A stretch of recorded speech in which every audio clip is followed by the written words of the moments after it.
नमस्कार, मी जगदीश देशमुख. जय महाराष्ट्रामध्ये आपल्या सगळ्यांचं स्वागत. बातम्या पाहूया विस्ताराने. सुरुवातीलाच बातमी एक खरात संदर्भात. भोंदू खरातला 29 मार्चपर्यंत पोलीस कोठडी ही सुनावण्यात आलेली आहे. नाशिक जिल्हा न्यायालयानं हा निर्णय घेतलाय. न्यायालयाबाहेर नागरिक संतप्त झाले होते. खरात प्रकरण समोर आल्यानंतर त्याचे अनेक व्हिडिओ, फोटो हे समोर येऊ लागलेले आहेत आणि त्यानंतर नागरिकांचा संताप हा पहिल्यापासूनच होता आणि आता नाशिक पोलीस कोठडी बाहेर, नाशिक न्यायालयाबाहेर नागरिकांनी एकच गर्दी केली होती आणि यावेळेस हे नागरिक संतप्त झाले होते. भोंदू खरातला 29 मार्चपर्यंत पोलीस कोठडी ही सुनावण्यात आली आहे. खरातला न्यायालयामध्ये हजर केलं होतं आणि यावेळेस नाशिक जिल्हा न्यायालयानं हा निर्णय दिलेला आहे. 29 मार्चपर्यंत खरातला पोलीस कोठडी सुनावण्यात आली आहे. अधिक तपास करण्यासाठी, अधिक माहिती घेण्यासाठी ही पोलीस कोठडी सुनावण्यात आली आहे. तर या संदर्भात सामाजिक कार्यकर्त्या संगीता तिवारी आणि अंजली दमनिया यांच्या प्रतिक्रिया समोर आल्यात, त्या पाहूया.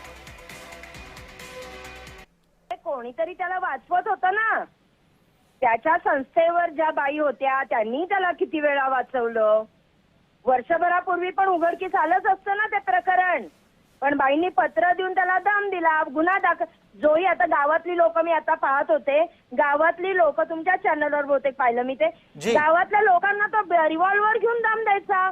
कुणाची मुलं गायब केली, कुणाच्या जागा हडपल्या, कोणाची हिंमत नव्हती. कारण का एवढे मोठे मोठे लोक, डीवायएसपी, एसपी, सीपी, असे IPS, IAS अधिकारी आल्यावर तो बिचारा शेतकरी, गावकरी, एखादी बाई जी शेतात काम करणारी, तिच्यावर यांनी बलात्कार केलेले, काय बोलणार, कुणाकडे न्याय मागणार?